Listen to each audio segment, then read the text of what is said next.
téléspectateurs. Nous vous avions promis depuis hier que nous allions rentrer en contact avec l'un des responsables politiques qui a été reçu par la délégation de l'Union européenne avec celle de l'Union africaine et surtout l'envoyé spécial de l'administration de M. Obama en Afrique en la présence de M. Rustingold. Et pour ce faire, nous avons en ligne ce soir le président national de l'UNC, M. Vital Kamerhe. Bonsoir. Bonsoir, mon frère Adam.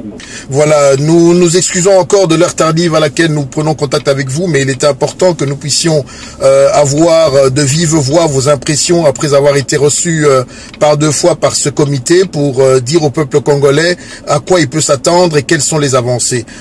Monsieur Vital Kamerhe, vous êtes battu pour qu'il y ait, vous continuez à vous battre pour qu'il y ait l'avènement de bonnes élections transparentes en 2016. Qu'est-ce que vous pouvez dire à ceux qui nous écoutent ce soir?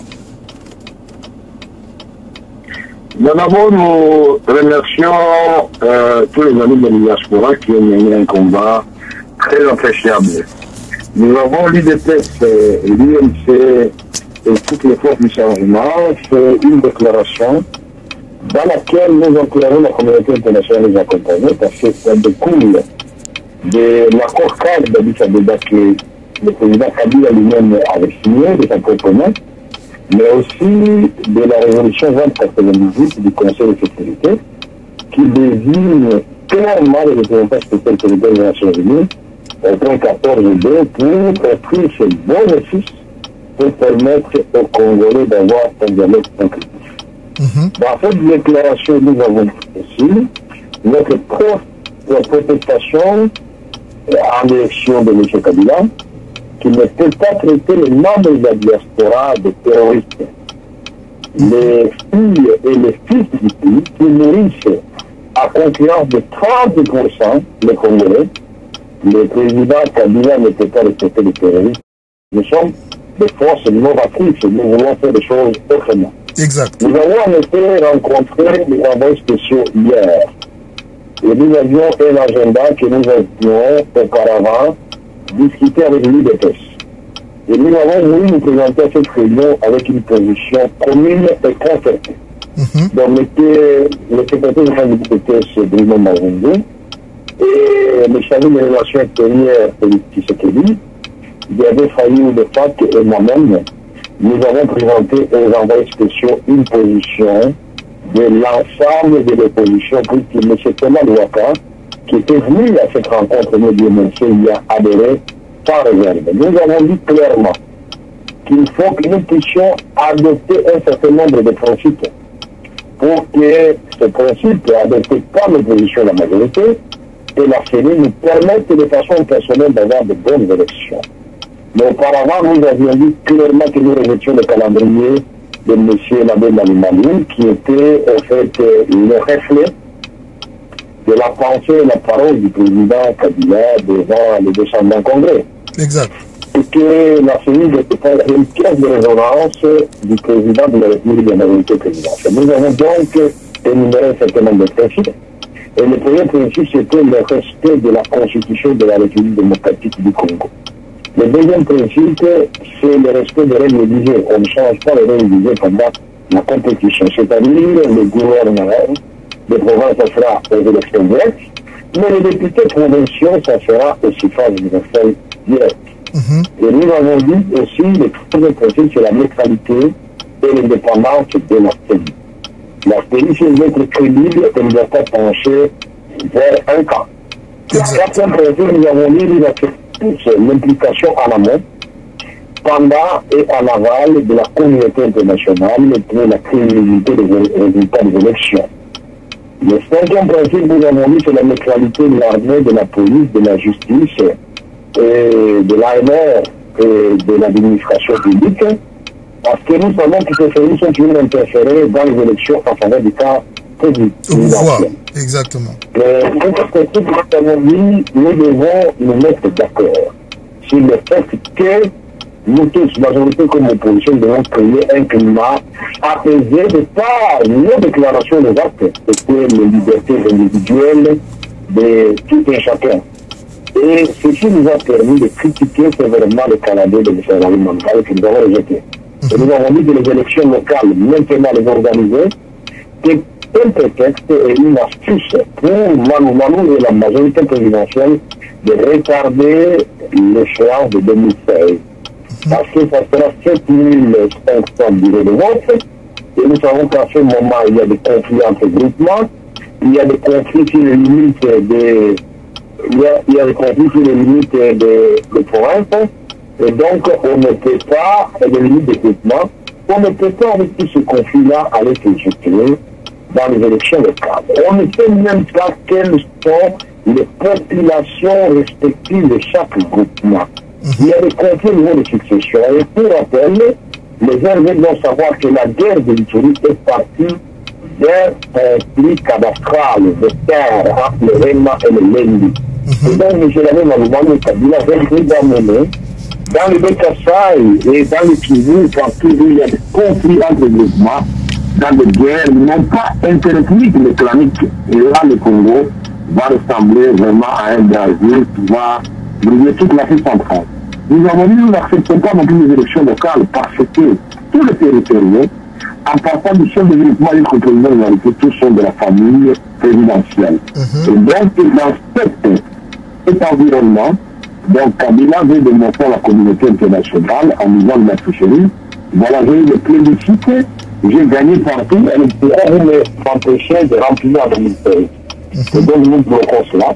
Nous disons aussi que nous n'acceptons pas les élections locales maintenant, parce que justement nous ne pouvons pas y aller parce que ce sont ceux qui ont de l'argent, qui vont corrompre, ils vont utiliser le jeu de groupement et ils vont aller vers un plébiscite. C'est pourquoi nos positions à proposer aux envoyés spéciaux que nous terminons d'abord le cycle électoral que nous avons commencé en 2011. C'est très bien que M. Labé Maloumane nous parle des années 2006. Mais il faut rappeler à M. Labé Maloumane qu'il a réuni à la tête de la CI, à l'époque de la commission électorale indépendante, pendant 5 ans. Et pendant ce temps-là, il ne savait pas que c'était important de faire les élections locales. C'est maintenant que la mémoire lui revient pour nous dire qu'il faut les élections locales. Maintenant, et que si nous donnons, sondons d'abord les alliés de 2011 à 2016, en commençant par les élections provinciales, qui aujourd'hui sont sans mandat et sans légitimité. Et en 2016, nous faisons calmement les élections présidentielles et législatives nationales. Il n'y a pas de feu dans la maison, nous pouvons faire calmement les élections locales en 2017. Et nous disons, nous n'acceptons pas non plus que M. Labé Maloumane puisse faire du recensement et de la décentralisation une condition pour avoir les élections présidentielles et législatives nationales. Ça veut dire quoi en clair? Donc pour M. Labé Maloumane, les élections locales, pour lesquelles il n'existe pas le recensement, sont des élections inutiles. Donc on peut continuer le fichier de caractère Minimba, ce n'est pas grave. Mais pour les élections présidentielles et législatives nationales, il faut le recensement et la décentralisation. Nous retirons le recensement et la décentralisation comme condition pour une raison très simple. Le pays vaste comme le Congo. À l'époque de Vouloir était que Mako. Le pays était calme, il n'était pas en guerre, il a fallu 4 ans pour qu'on fasse le recensement de 1982.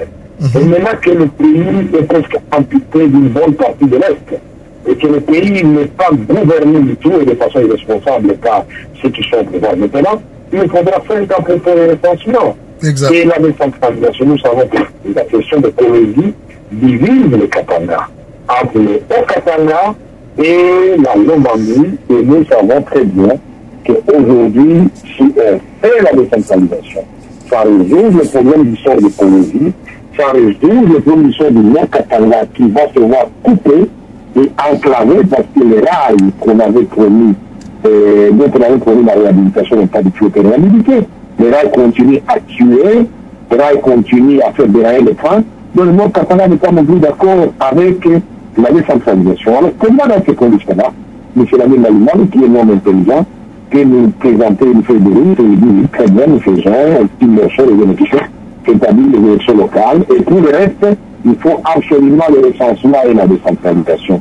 C'est une stratégie très simple, à l'ivoirienne, au Kabila, veut nous amener, et comme Prince Pilate, il va dire, vous voyez, que la CENI, que les acteurs politiques, la tâche est tardive, elle n'a pas pu terminer à temps, Donc, nous allons aller au-delà de 2016 et il va avoir, comme Laurent Gbagbo, un mandat de 5 ans. Je ne souhaite pas non plus le sport de Gbagbo pour s'intégrer à la République, mais il faut faire attention à ce genre de stratégie. Il a commencé la Côte d'Ivoire dans un bon temps et son président l'a fait. Voilà ce que nous faisons donc les coalitions. Nous étions sereins et unis, et ça a étonné tout le monde. L'UDP, ça a été l'UDP, ça a été finalement, et puis le MLP, et puis le FAC, je crois, ça a été l'élément détonateur, déjà la semaine passée, qui a émergé le président Kabila et qui a convoqué le corps diplomatique, croyant que ce sont les diplomates qui nous ont aidés pour nous mettre ensemble, alors que c'est pas que nous avons fait le temps pour comprendre que c'est le peuple d'abord, la nation coloniale d'abord,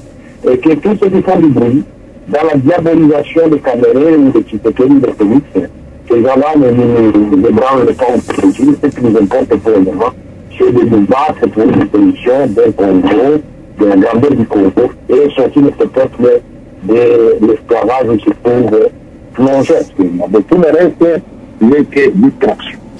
En tout cas, nous vous remercions pour ce compte-rendu que vous nous faites. Nous espérons que la suite des événements vous donnera raison. Nous allons en faire rapport à ceux qui nous suivent. Peut-être vous dire à vos auditeurs que, à l'issue de notre rencontre, les envois spéciaux ont vu le président de la République et nous ont dit, c'est la même Malibani, et dans la soirée hier, Radio Kapi a révélé ça ce matin, ils ont fait un point de presse où M. Rassurgol et tous les envoyés spéciaux ont dit qu'ils ont dit à M. Kabila qu'il ne sera pas candidat en 2016 et qu'il n'aura pas le troisième mandat pour lui. Ils ont demandé à M. Rabi Dalimani de faire un calendrier de l'ensemble du processus de 2011 à 2016. C'est déjà une victoire pour l'opposition, pourvu que le peuple se lève et nous suive. C'est pourquoi, au niveau de l'UMC, nous avons initié l'opération Écoutons le peuple. Et nous demandons en même temps, le peuple, le moment de se mettre debout et viser l'article 64 pour refuser de rester dans l'esclavage. Voilà.